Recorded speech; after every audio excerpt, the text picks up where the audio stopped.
ഞാൻ നിങ്ങളെ പരിചയപ്പെടുത്താൻ പോകുന്നത് പഴം പാനിയാണ്. പഴം വെച്ചിട്ട് പാനി ഉണ്ടാക്കുന്ന റെസിപ്പിയാണ്. നമ്മൾ കള്ള് വെച്ചിട്ട്, അതായത് പനങ്കള്ള് അല്ലെങ്കിൽ തെങ്ങുകള്ള് വെച്ചിട്ടും നമുക്ക് പാനി ഉണ്ടാക്കാൻ പറ്റും. ഇപ്പോൾ കള്ള് കിട്ടുന്നൊരവസ്ഥ അല്ലാത്തത് കൊണ്ട് ഞാൻ നിങ്ങളെ പഴം വെച്ചിട്ട്, നമ്മൾ പാളയംകോടൻ പഴം വെച്ചിട്ടാണ് പാനി ഉണ്ടാക്കുന്നത്. അപ്പോൾ അതിന് വേണ്ടിയിട്ട് ഇവിടെ 1/4 കപ്പ് ശർക്കര പൊടിച്ചത് എടുത്തിട്ടുണ്ട്. പൊടിച്ചതിന് ശേഷം ഈ ശർക്കര 1/4 കപ്പുണ്ട്. ഇതൊരു 1/2 കപ്പ് വെള്ളമാണ്. നമുക്കിത് ആദ്യമേ ഒന്ന് പാനിയാക്കി എടുക്കാം. ഇപ്പോൾ ഒരു പാൻ വെച്ചിട്ടുണ്ട്. ആ പാനിലേക്ക് ഈ ശർക്കര പൊടിച്ചത് ചേർത്ത് കൊടുക്കുകയാണ്. അതിലേക്ക് 1/2 കപ്പ് വെള്ളം, 1/4 കപ്പ് ശർക്കരയ്ക്ക് 1/2 കപ്പ് വെള്ളം എന്ന രീതിയിലാണ് ഞാൻ എടുത്തേക്കുന്നത്. ഇത് നന്നായിട്ട് മിക്സ് ചെയ്ത് കൊടുത്ത് ഈ ശർക്കര നന്നായിട്ട് അലുത്തതിന് ശേഷം നമുക്കിത് തണുപ്പിച്ചെടുക്കണം. ഇത് നന്നായിട്ടൊന്ന് അലുത്ത് വരട്ടെ. ഇപ്പോൾ ഈ ശർക്കര നന്നായിട്ട് ഉരുകിയിട്ടുണ്ട്. ഉരുകി ഇത് തിളയ്ക്കാൻ തുടങ്ങിയിട്ടുണ്ട്.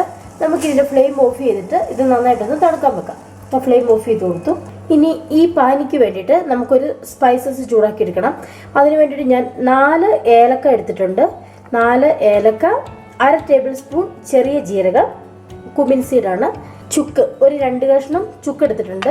ചുക്ക് തന്നെ ഉപയോഗിക്കണം, ഇഞ്ചി ഒന്നും ഉപയോഗിക്കാൻ പാടില്ല കേട്ടോ. അപ്പോൾ ഇത് നമുക്കൊന്ന് ഡ്രൈ റോസ്റ്റ് ചെയ്തെടുക്കണം. ഞാനിപ്പോൾ ഒരു പാൻ ചൂടാകാനായിട്ട് വെച്ചിട്ടുണ്ട്. അതിലേക്ക് ഞാൻ ഈ ചുക്ക് ചേർത്ത് കൊടുക്കുകയാണ്. ഏലക്ക, ജീരകം, ഇത് നമുക്കൊന്ന് റോസ്റ്റ് ചെയ്തിട്ട് നമുക്കിത് പൊടിച്ചെടുക്കാം. മിക്സിയുടെ ജാറിലിട്ടിട്ടോ അതല്ലെങ്കിൽ കല്ലുണ്ടെങ്കിൽ കല്ലിൽ വെച്ചിട്ടൊക്കെ ഒന്ന് പൊടിച്ച് പൗഡറാക്കി എടുക്കണം. അപ്പോൾ ഇതും ഒന്ന് ഡ്രൈ ആയിട്ടുണ്ട്. ഞാനിതും കോരി മാറ്റുവാണ്. ഇതിന് തണുത്തതിന് ശേഷം നമുക്ക് പൊടിച്ചെടുക്കാം. ഇനി നമുക്ക് തയ്യാറാക്കി തുടങ്ങാം. ഇപ്പം ഞാനൊരു ബൗൾ എടുത്തിട്ടുണ്ട്. അതിലേക്ക്, ഇത് പാളയംകോടൻ പഴമാണ്, നന്നായിട്ട് പഴുത്ത പാളയംകോടൻ പഴം. വേറെ പഴത്തിൽ ഉണ്ടാക്കാമോ എന്ന് ചോദിച്ചാൽ എനിക്കറിയില്ല, ഞാൻ ഉണ്ടാക്കി നോക്കിയിട്ടില്ല. ഇതിനേറ്റവും നല്ലത്, ഇതിനേറ്റവും നന്നായിട്ട് ചെയ്യാൻ പറ്റുന്നത് പാളയംകോടൻ പഴത്തിലാണ്. ഈ പഴം ഞാൻ തൊലി ഉരിച്ചിട്ട് ഒന്ന് ഉടച്ചെടുക്കാൻ പോവാണ്. ഒരു ഫോർക്കോ സ്പൂണോ എന്തെങ്കിലും വെച്ചിട്ട് നല്ലപോലെ ഒന്ന് ഉടച്ചെടുക്കാം. ഇപ്പോൾ നമ്മൾ നേരത്തെ തയ്യാറാക്കി വെച്ചിരുന്ന ശർക്കര പാനി നന്നായിട്ട് ഉരുകിയിട്ടുണ്ട്. നമുക്ക് ഈ പഴത്തിലേക്ക് ആ പാനി ഒന്ന് അരിച്ചൊഴിച്ചു കൊടുക്കാം. ഇനി ഇത് നന്നായിട്ടൊന്ന് മിക്സ് ചെയ്ത് കൊടുക്കാം. ഞാനിപ്പോൾ ചെറിയൊരു എമൗണ്ടാണ് ഇവിടെ പാനി ഉണ്ടാക്കുന്നത്.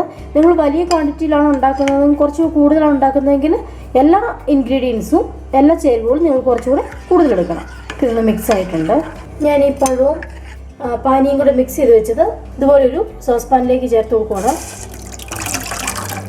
ഇനി ഇത് നന്നായിട്ട് ഇളക്കി തിളപ്പിച്ച് യോജിപ്പിച്ച് നമ്മൾ പൊടിച്ച് വെച്ചിരിക്കുന്ന ചുക്ക്, ജീരകം, ഏലക്ക എല്ലാം ചേർത്ത് മിക്സ് ചെയ്യണം. നന്നായിട്ട് തിളച്ച് വരട്ടെ. ആ പഴത്തിൻ്റെ ഫ്ലേവറൊക്കെ ഈ പാനിയിലേക്ക് ഇറങ്ങണം. ഇപ്പോൾ ഇത് ചെറുതായിട്ട് തിളച്ച് വന്നിട്ടുണ്ടല്ലോ.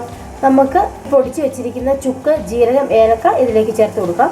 ഇനി ഇത് മിക്സ് ചെയ്ത് ഇതിൻ്റെ ഫ്ലേവറും കൂടെ ഈ പാനിയിലേക്ക് ഇറങ്ങണം. തീ ഒന്ന് ചെറുതായിട്ട് കുറച്ച് വെക്കാം. ഇത് ഒരു 4 മിനിറ്റ് ഇതുപോലെ തിളപ്പിച്ച് കൊടുക്കാം. ഇനി ഇതിലൊന്നും ചേർക്കാനൊന്നുമില്ല. നമുക്കിത് 4 മിനിറ്റ് ഇങ്ങനെ ഒന്ന് ഇളക്കി കൊടുത്ത് ആ പഴത്തിൻ്റെ, നമ്മൾ ഇട്ട് കൊടുത്ത സ്പൈസസിൻ്റെ ഒക്കെ ടേസ്റ്റ് ആ പാനിയിലേക്ക് ഒന്ന് ഇറങ്ങി വന്നാൽ മതി.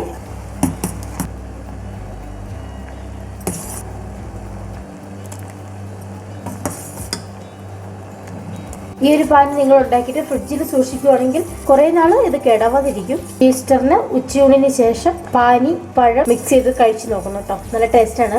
ഒരു 2 മിനിറ്റും കൂടി ഇതുപോലെ ഒന്ന് തിളച്ച് കഴിഞ്ഞാൽ നമുക്കിനി ഇത് വാങ്ങാം. ഇപ്പം ഞാൻ ഇതിൻ്റെ ഫ്ലെയിം ഓഫ് ചെയ്ത് കൊടുത്തിട്ടുണ്ട്. ഇതൊരു 4 മിനിറ്റോളം ഞാൻ തിളപ്പിച്ചതിന് ശേഷമാണ് ഫ്ലെയിം ഓഫ് ചെയ്ത് കൊടുത്തത്.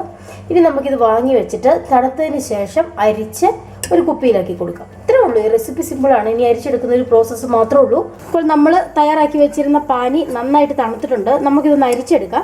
അരിച്ചെടുത്തിട്ട് ഒന്നെങ്കിൽ ഒരു ചില്ല് കുപ്പിക്കകത്ത്, അല്ലെങ്കിൽ പ്ലാസ്റ്റിക് കുപ്പിയിലായാലും കുഴപ്പമില്ല. എന്നിട്ട് ഫ്രിഡ്ജിൽ സൂക്ഷിക്കുകയാണെങ്കിൽ ഇത് കുറേ നാൾ കേടാവാതിരിക്കും. നമ്മുടെ പഴവും ആ സ്പൈസസ് ഒക്കെ ചേർത്തതിൻ്റെ വേസ്റ്റാണിത്. ഇത് നമുക്ക് ആവശ്യമില്ല. ഇതുപോലെ പ്രസ് ചെയ്തിട്ട് ഈ പാനി ഫുള്ളായിട്ട് ഇതിൽ നിന്ന് വേർതിരിച്ചെടുക്കണം. അങ്ങനെ ടേസ്റ്റി ആയിട്ടുള്ള നമ്മുടെ പഴം പാനി റെഡി ആയിട്ടുണ്ട്. നിങ്ങൾക്ക് എല്ലാവർക്കും ഇത് ഇഷ്ടമായെന്ന് വിചാരിക്കുന്നു. ഈസ്റ്ററിന് ഉച്ചയൂണിന് ശേഷം ഇത് ഒന്ന് ട്രൈ ചെയ്ത് നോക്കണം. ഫ്രിഡ്ജിൽ സൂക്ഷിക്കുകയാണെങ്കിൽ ഇത് വളരെ കാലം കേടുകൂടാതെ സൂക്ഷിക്കാൻ പറ്റും. ഇപ്പോൾ നല്ലൊരു റെസിപ്പിയുമായിട്ട് അടുത്ത ദിവസം വരാം. അതുവരെ